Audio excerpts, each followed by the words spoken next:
Thank you very much, Amrita ma'am, for your kind. I am humbled and honored to be here standing before you this morning. And it's always a joy when all of us as educators come together in a common forum to learn. And I think when I saw the track, I must say I was excited because all of us are, the world around is talking about AI and newer technologies. Um, but when I saw this track of vocational and skill-driven education, it excited me because this is the need of the hour, and we cannot ignore it as educators. Yes, it's been a long time that it was somewhere down in the back bench. You know, we kept saying, yeah, it will happen, it will happen. Let's see, let's think about it. But I think as we are drawing closer, to a newer world, a world which is unknown to a lot of our children across.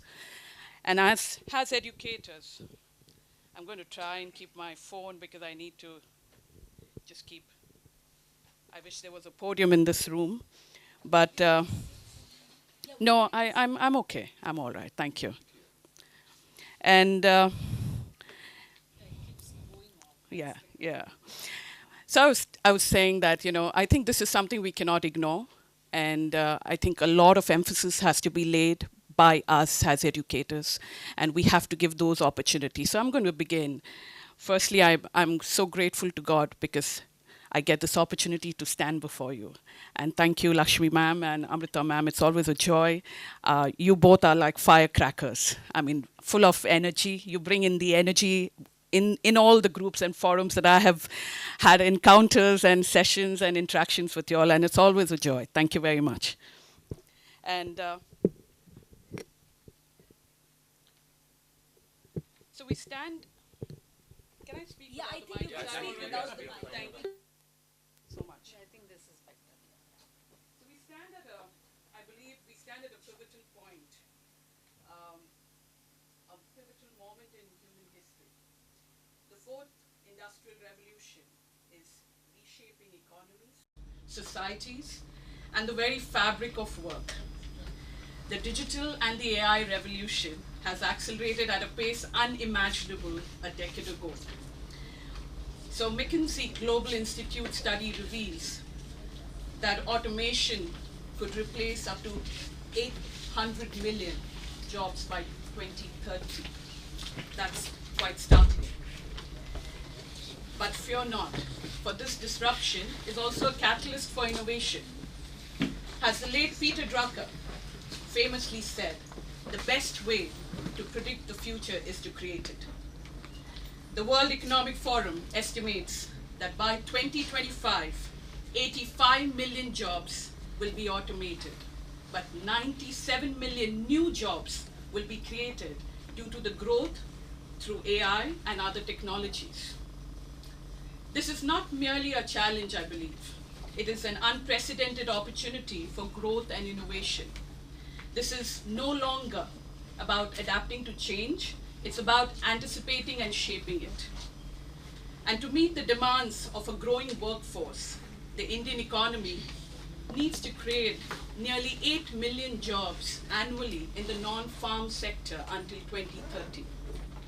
However, only 4% of the young workforce aged between 15 to 29 is formally skilled, highlighting a significant need for enhanced skill development programs. The skills of the past are no longer sufficient for the challenges of tomorrow. We need a workforce equipped with a versatile skill set, a technical proficiency and human ingenuity. This is not merely about data analysis or coding. It's about cultivating essential skills such as critical thinking, problem solving, creativity. It's about fostering empathy, communication, and collaboration.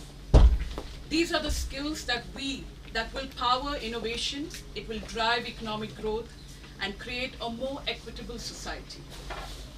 India's rapidly growing youth population has the potential to make the country a global powerhouse and the skill capital of the world. With over 65% of the population being under 35 years of age, this dynamic young workforce can propel India into the digital age. However, the potential can only be realized through a concerted effort to reimagine education and skill development. The National Education Policy is a commendable step in this direction. We must build upon it consistently with a focus on developing a culture of lifelong learning and continuous upskilling. At schools, we need to create a culture to equip our students for the future. We need a new mindset and the willingness to turn classrooms into innovation hubs with project-based learning that tackles real-world problems. Imagine virtual labs and AI tools transforming lessons into personalized adventures. Picture a curriculum that blends STEM with the arts, that sparks creativity and critical thinking. Let's run dynamic workshops, connect students with inspiring mentors, and offer internships that open doors to the real world. Our assessments should evolve to capture diverse talents, and we must invest in continuous learning for our educators. By embracing inclusive education and forming partnerships with online platforms, we can build a vibrant, future-ready education system that inspires lifelong learning and innovation. Let us remember that the development of essential skills is not an isolated endeavor, but a societal imperative. To harness India's demographic dividend and fuel economic growth, a multi-pronged ecosystem approach is essential. This includes bolstering institutional support, strengthening industry academia, connections and leveraging innovations, financing solutions like impact bonds. In schools, our focus should extend beyond mere job readiness. While imparting essential skills is crucial, it's equally important to cultivate the holistic development of every child. This means seamlessly integrating technology while prioritizing digital well-being, balancing academic rigor with creative expression, and fostering a sense of global citizenship alongside local identity. The challenge and opportunity lie in creating an ecosystem that nurtures not just skilled individuals, but a well-rounded citizens equipped to navigate the complexities of the 21st century. I'm reminded of a quote by Michelle Obama, who had said, "The future of work is about lifelong learning and adaptability." And we rightly heard Dr. Emmanuel, who spoke this morning about teaching children in a volatile world, training them, equipping them to be agile, to be adaptable to the things unseen, and preparing them to be future lifelong learners. And as educationalists and leaders of industries, the moment to act is now for all of us together.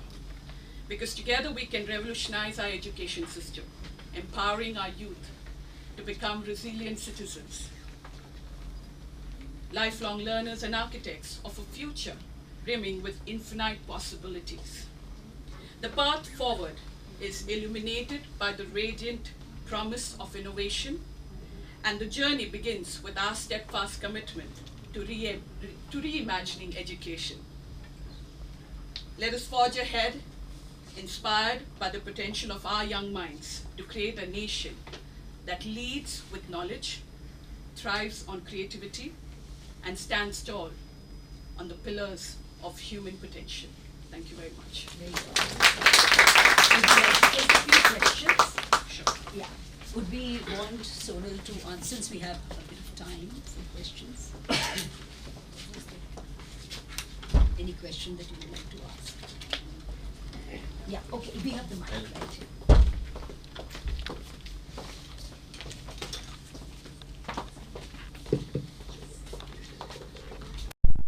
Wonderful speech, ma'am. Just love the points. Just 2 points. One, how do you maintain teacher motivation? Keep them motivated, because today teacher attrition is a very important issue that many schools are facing. You train them well and immediately they go off there for a small hike. So how do you maintain that? How do you maintain the same teachers continuing with the kids in an organization? That is one. Second, with so much of old coming in, and I mean so much of old going out and new coming in, where does character, empathy, maybe that old moral science class that we had, where the teacher knew the whole background of the child, where does that come in, and how do we integrate that with the newer things? That's it. So that's more than one question. But I'm going to try to answer them best. One is how to keep teachers motivated. I think all of us in this room will surely agree with me that's the biggest challenge. Thank you. Check. I think it's important to develop a very human culture. In the busyness of being in this rat race, of wanting to do everything possible, the fear of missing out, we forget that we are first human being. And I think teachers are very committed, and there's a lot that teacher gives herself in her profession. And quite often it goes unnoticed, whether the teacher is in class Mont 1, which is nursery, or kindergarten, to even class 12 teachers. A lot of things go behind the scene, unnoticed, but the teacher still does it. And as educators, and we find ourselves often being reminded that we need to keep our teachers motivated, because one is developing a healthy culture within the organization. The organization that believes and is progressive in their approach, in the vision to carry forward, because I'm sure you are aware that it's not just the children. You touch the lives of teachers as well, and the parent community. There is a whole spectrum and different age group and different backgrounds, because a class of 40, the children are coming from different backgrounds, every child is unique. Every child's learning is different. Similarly, every teacher is unique. Every teacher's strengths and weaknesses are different from each other. And it is up to us as educators, and being right on there on the top, in terms of, because you and I drive it, you and I take forward the entire team. You cannot walk alone. And I often say this to all our teachers across, that we walk with you. We are leaders who walk with you. We are not just ones who make plans. We are there with you. And you see, there's a lot of, and in the recent years, I'm sure COVID has taught us a lot of things. And we've seen that, how the younger teachers, vibrant, energetic, instant gratification that they look for. They're wanting to learn. They're wanting to jump at, in terms of wanting to grow faster. But there are older teachers who are quite happy. 25 years, 30 years, been in the same profession. And they're quite happy doing what they're doing, and they know what they're doing. And they see the younger breed of teachers who are fast learners. And they're more than happy to teach the older teachers. And we've seen that a lot, I'm sure, in your schools as well. And I think first is the culture. As an organization, you build a healthy culture. You give them a hope to grow. Mentoring. A lot of older teachers, and even we've seen in the younger teachers, the ability and the passion and the zeal wanting to grow in their profession. What do you do about it? Do you suppress them? Do you sabotage and say, no, I don't think you have any scope? But you allow them to grow. In the little things, you see how they take responsibilities. And I think that's how you build that culture, build the motivation in the school. Because other than that, I can't imagine, what will it be? It will be a very mundane thing, right? If you don't allow teachers to grow and flourish and empower them. And I think that excites them, to answer your question. Thank you. Sorry, I didn't. Okay, ma'am. Is that okay? Because you have your time as well in the interest of time. Okay, I'm keeping time on it. So, yeah. I have a follow-up question on this. sure. You said that teachers need to motivate young teachers are very energetic and all. But there's a question arises when an HR policy does not match because the new teacher comes with a certain salary and the old teacher has certain salary, and then we give them jump because of their qualification, their knowledge and the experience. So these two things sometimes conflicts. How you match that? It will always conflict. It cannot be matched, to be real. If I may, sorry, Please. if I may respond to that. Would you like? No, that's okay. Okay. So we're a heritage school, and there's a lot of, we have people from 30 years ago, and we have people who've just joined us, and of course, the newbies are a lot more energetic and honestly a little more, add more value on a day-to-day basis. But there are discrepancies, there are comparisons, there is unhappiness, but it all boils down to, as Sonal ma'am said, that when you as the top tier leaders make them all feel loved and accepted for what value they add, because every individual from support staff to the principal has value that they add, and honestly all they want from us is acknowledgement that I see you, I hear you, and I really like you, I want you here. Yes. Then that little amount of money may not matter. It's not only the salary that matters. To add to it, I think it's also a sense of belonging. Transparent HR policy. Exactly. So people know why they're, matched in certain locations and certain this. I think if that's available, there's a rationale behind it. That's true. Ma'am, can Because I we add have something? the opportunity, just to add in there, just to Yeah, I think we'll just take it from Sonal and we'll end there because of respect of time. because we have the opportunity, because of our network of schools across the country, and a lot of our schools are also in the smaller towns, and we can see that there's so much of things that we learn every day by being with our staff, by being with our teachers and supporting staff, everyone. The sense of belongingness, right from your guard who's at the gate to the one who's in the last floor, in the last room of that building, they are there with you. I think that makes the difference. Salary conflicts, HR conflicts, you'll always have that. But I think when the older teachers, because we also have a lot of our teachers who have been with us for 4 decades, and I remember of teachers who have been Mont 1 or Prep 1 class teacher for the last 40 years, and she loves doing what she does. There is no two ways about it, but that comes, I have seen them, that the salary doesn't matter. Yes, everybody works, everybody would like their packages coming, but the belongingness, the energy, the vision, they walk and talk your vision. When you have them, and when you give them that hope that, it's about empowering them, giving them those leadership responsibilities, allowing women to grow. Because I'm sure the men would agree with a smile that women bring so much of, even if you disagree, but, I think the largest workforce across the education industry in our country, the women are the one who leads, and we bring so much of energy. Yes, there are a lot of tussles, and you kind of brush each other, but you bring the best out of you. Thank you so much.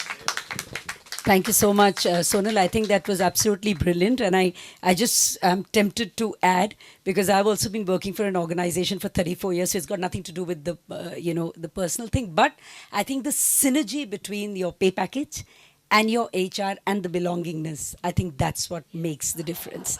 So everything is important, yeah. So, I didn't realize. Okay. So can I request Lakshmi to please come up and hand over? I didn't even realize it's come. Oh, this is, it's by name, so we'll have to be a little careful. Okay, there is a photo. Yeah, there's a, yeah. So we just have to take out